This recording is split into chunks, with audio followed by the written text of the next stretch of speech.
ठाणे महानगरपालिकेमध्ये वारंवार लक्षवेधी मांडून देखील ठाणे शहरामध्ये दिवा, डोंबिवली आणि वसईप्रमाणे मोठ्या प्रमाणात बेकायदेशीर इमारत बांधकाम सुरू असल्याचा आरोप ठाणे काँग्रेसचे जिल्हाध्यक्ष विक्रांत चव्हाण यांनी केलाय। वर्तकनगर प्रभाग समितीच्या हाकेच्या अंतरावर असलेल्या यशोधन नगर परिसरात नाल्याच्या काही भागावर अनधिकृत बांधकाम सुरू असल्याचा आरोप विक्रांत चव्हाण यांनी केलाय। काल विक्रांत चव्हाण यांनी स्वतः पदाधिकाऱ्यांसह घटनास्थळी जाऊन संपूर्ण बांधकामाचा पर्दाफाश केला। काही दिवसांपूर्वी वर्तकनगर परिसरातील रमी पत्त्याचा क्लब विक्रांत चव्हाण यांनी उघडकीस आणला होता। आता त्यानंतर अनधिकृत बांधकामांचा पर्दाफाश विक्रांत चव्हाण यांनी केलाय। यामध्ये राजकीय वरदहस्त कोणाचा असा देखील सवाल करत लवकरात लवकर कारवाई करावी अशी मागणी ठाणे शहर काँग्रेसचे अध्यक्ष विक्रांत चव्हाण यांनी केली आहे। सातत्याने या संदर्भात पत्रव्यवहार करून देखील अद्यापही कोणतीही कारवाई झाली नाही। येणाऱ्या काळात कारवाई न झाल्यास ठाणे महानगरपालिका आयुक्तांच्या दालनाबाहेर उपोषण करू असा इशाराही विक्रांत चव्हाण यांनी दिलाय। त्यामुळे येणाऱ्या काळात महानगरपालिका अनधिकृत आणि बेकायदेशीर बांधकामांवर कारवाई करणार का हे पाहणं महत्त्वाचं ठरणार आहे। सभेमध्ये वारंवार अनधिकृत बांधकामांसंदर्भात मी लक्षवेध्या मांडल्या, आवाज उठवला, त्या अनुषंगाने चौकशी लागली। चौकशीच्या फेऱ्यात बरेच सहाय्यक आयुक्त अडकलेले आहेत आणि लक्की मिल कंपाऊंड झालेला आहे, साईराज इमारत झालेली आहे। एवढं सगळी भीती असताना, कायद्याची भीती असताना सुद्धा हे माफिया, जे लँड माफिया आहेत, ह्या अधिकाऱ्यांना घेऊन काल परवा ईडीची धाड पडली वसई विरारला नाल्यासोपाऱ्यामध्ये। एवढं होऊन सुद्धा हे दजावत नाहीत। बघा तुम्ही, ह्या एवढी मोठी इमारत या नाल्यावरती, नाल्या बांधतायत। मार्च पासून मी तक्रार करतोय। सामान्य जनता ही पिडली गेलेली आहे। इकडे सगळे धाकाखाली आहेत, सगळ्यांना दादागिरी केली जाते स्थानिक नेत्यांच्या ह्याच्याकडून। आणि एकीकडे ठाण्यात एवढे ग्रहण प्रश्न असताना, घन कचऱ्याची व्यवस्थापनाचा प्रश्न असताना, पाण्याचा प्रश्न असताना, वाहतूक कोंडीचा प्रश्न असताना, ह्या अनधिकृत इमारतींना जर नागरी सुविधा पुरवण्यासाठी तुम्ही जर उद्या पाणी देण्यासाठी, लाईट देण्यासाठी, आणखीन काय देण्यासाठी जर तुम्ही त्या खर्च करत असाल तर हा सामान्य जनतेवरती कुठेतरी अन्याय आहे। सामान्य जनता उपाशी आणि हे सगळे तुपाशी। आणि त्यामुळे ही अनधिकृत इमारत मी तुम्हाला आज दाखवली। अशा अनेक अनधिकृत इमारती इथपासून दिव्यापर्यंत चालू आहेत। रोज एक इमारत आम्ही तुम्हाला दाखवणार। उद्या आम्ही येऊरला जाणार, काल परवा आम्ही मटक्याच्या अड्ड्यावर केले। त्यामुळे जेवढे हुक्का पार्लर्स आहेत, अनधिकृत लेडीज बार आहेत, रमी क्लब्स आहेत, जिथे अनधिकृत बांधकामांमध्ये आहेत, तिथे आयुक्तांना आणि पोलीस आयुक्तांना माझं आव्हान आहे, एकत्रित संयुक्तिक कामगिरी करून कृपया हे थोडा ह्याच्यावरती कारवाई करा। कारण शेवटी हे मुख्यमंत्री देवेंद्र फडणवीस यांनी घोषित केलेलं रामराज्य आहे असं त्यांचं म्हणणं जर असेल, रामराज्य आहे, तर याच्यामध्ये हे जर चालत असेल तर हे कुठेतरी क्लेशकारक आहे, दुर्दैवी आहे आणि त्यामुळे कुठेतरी थांबलं पाहिजे। कोणाची इमारत काय कळलं काय त्याला? भाजपा आमदार केळकर यांच्या हस्ते यशस्वीनगर येथील गृहसंकुलांना मालमत्ता पत्रकाचं वाटप करण्यात आलं। केळकर यांच्या प्रयत्नानं यशस्वीनगर येथील या गृहसंकुलांना मालमत्ता कार्ड मिळाले। येथील रहिवाशांनी आमदार केळकर यांचे मनोभावे आभार व्यक्त करून, केळकर, केवळ तुमच्यामुळेच आम्हाला सातबारा मिळाला आणि प्रॉपर्टी कार्ड मिळालं असून न्याय मिळाल्याचं सांगितलं। आमच्या घरांवरील टांगती तलवार दूर झाली अशी भावना या रहिवाशांनी व्यक्त केली आहे। भाजपचे निलेश पाटील यांनी याबाबत आमदार केळकर यांच्याकडे पाठपुरावा केला होता। या जनसंवाद कार्यक्रमात दादर येथील वृत्तपत्र विक्रेत्याने आमदार केळकर यांचाही सत्कार केला। मुंबईच्या फुटपाथवरील अनधिकृत फेरीवाल्यांमुळे या वृत्तपत्र विक्रेत्यांवर कारवाई होत होती। आमदार केळकर यांच्यामुळे वृत्तपत्र विक्रेत्यांना आता कोणताही त्रास होत नसल्यामुळे दादरवरून येऊन त्यांनी केळकर यांचा सत्कार केला। आमदार संजय केळकर हे नागरिकांच्या समस्या जाणून घेण्यासाठी आणि त्या सोडवण्यासाठी दर सोमवार आणि शुक्रवारी ठाण्याच्या भाजप फोपट कार्यालयात सकाळी 10:30 ते दुपारी 1 पर्यंत उपस्थित असतात। या उपक्रमाला नागरिकांचा उदंड असा प्रतिसाद मिळत आहे। विविध तक्रारी या उपक्रमात नागरिक आमदार केळकर यांच्याकडे घेऊन येत असतात। यावेळी विविध तक्रारींची 45 निवेदनं आमदार केळकर यांना प्राप्त झाली। वर्तकनगर पोलीस स्टेशन अंतर्गत वर्तकनगर दोस्ती रेंटर मधील रहिवाशी, महापालिका कर्मचारी पैसे घेऊन अनधिकृत गाड्या लावणं, कंत्राटी कामगार, सफाई कामगार, बाधित होणारी दुकानं, पुनर्वसन, पाणी, विविध पोलीस स्टेशन अंतर्गतील विषय, अतिक्रमण, अनधिकृत बांधकामं, बदली, वृक्ष प्राधिकरण, ठाणे महानगरपालिका कर्मचारी, माजिवडा प्रभाग समिती अंतर्गत विषय अशा विविध विषयातील निवेदनं आमदार केळकर यांना प्राप्त झाली। आमदार संजय केळकर आणि निरंजन डावखरे यांच्या हस्ते यावेळी 10वी मध्ये उत्तम टक्के पास झालेल्या विद्यार्थ्यांचाही यावेळी सत्कार करण्यात आला.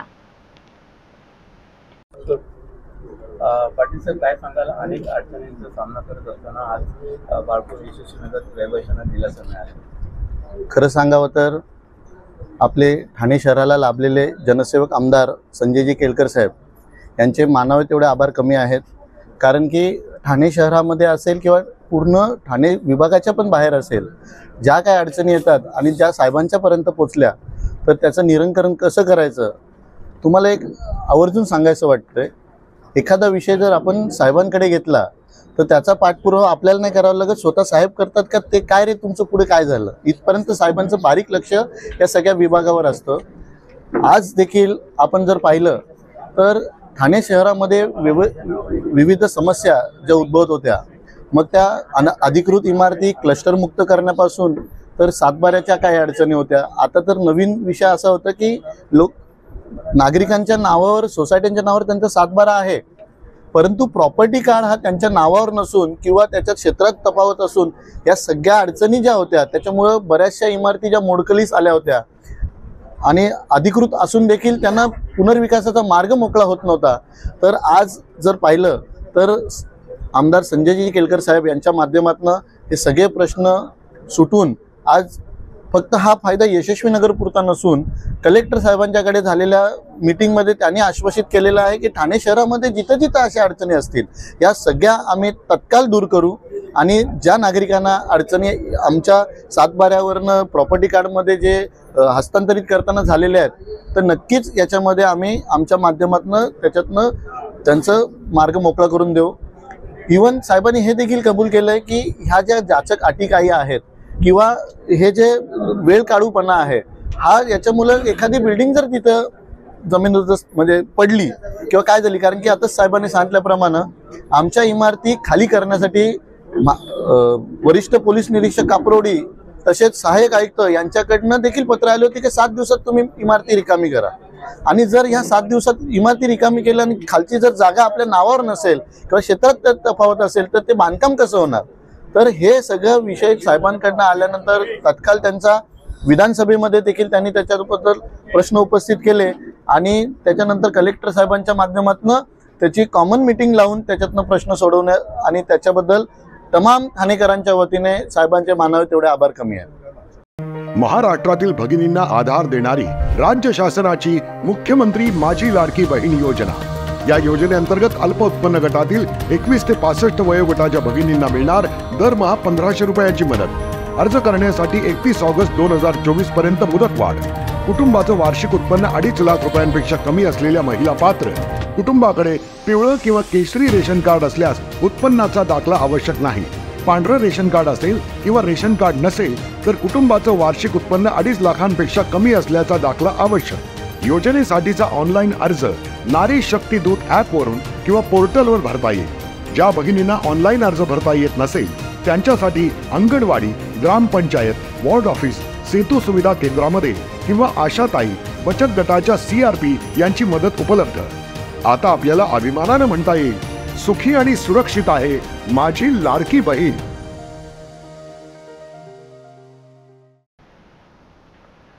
कळवा हा आमदार जितेंद्र आव्हाड यांचा बालेकिल्ला समजला जात होता. मात्र आता त्याच आव्हाडांच्या बालेकिल्ल्यात शिंदे गटानं सुरुंग लावून तो उद्ध्वस्त केलाय. शरद पवार गटाच्या कळवा विभागातील जवळपास सर्वच माजी लोकप्रतिनिधींनी शिंदे गटात सामील करून घेतले. मात्र आमदार आव्हाडांनी याबद्दल एकही चकार शब्द काढला नाही. त्यांनी आता कळवा नाक्यावर भला मोठा बॅनर लावून निष्ठा माझी शक्ती या 3 शब्दात गयारामांसह शिंदे सेनेला उत्तर दिले. त्याचबरोबर त्या बॅनरवर कळव्यातील जनतेला हा माझा संदेश म्हणून भावनिक साथ घातली. ठाणे महापालिका कार्यक्षेत्रात ठाकरे गट आणि शरद पवार गटातील माजी लोकप्रतिनिधींना आपल्या पक्षात खेचण्याची रस्सीखेच सध्या शिंदे गट, अजित पवार गट आणि भाजप या महायुतीच्या पक्षांमध्ये सुरू आहे. गेल्या 2.5 वर्षात म्हणजेच राजकीय भूकंपानंतर ठाकरे गटातील माजी लोकप्रतिनिधींना शिंदे गटानं टप्प्याटप्प्यानं आपल्या पक्षात सामील करून ठाकरे गटाला दे धक्का देण्याचं काम सुरू ठेवलंय. मध्यंतरी अजित पवार गटानंही शरद पवार गटातील माजी लोकप्रतिनिधींना सामील करून तो पक्ष फोडण्याचं काम केलं. तर भाजपही इतर पक्षातील माजी लोकप्रतिनिधींना आपल्यात सामावून घेत आहे. दरम्यान कळव्यात कमळ फुलवण्याचे प्रयत्न भाजपकडून सुरू झाले होते, परंतु तत्पूर्वी शिंदे सेनेनं एकाच बाणात दुहेरी निशाणा साधून आव्हाडांचा बालेकिल्ला आणि भाजपचं कमळ फुलवण्याचं स्वप्न धुळीस मिळवले. शिंदे सेनेनं कळव्यातील आव्हाडांच्या प्रमुख शिलेदारांना आपल्या पक्षात सामावून घेतल्यानंतर आमदार आव्हाड काहीतरी बोलतील अशी शक्यता होती, परंतु त्यांनी भाष्य न करता भला मोठा बॅनर कळवा नाक्यावर लावून कळवावासियांना निष्ठा संदेश देतानाच थेट काळजाला जणू हात घातलाय अशी चर्चा राजकीय वर्तुळात सुरू झालीय.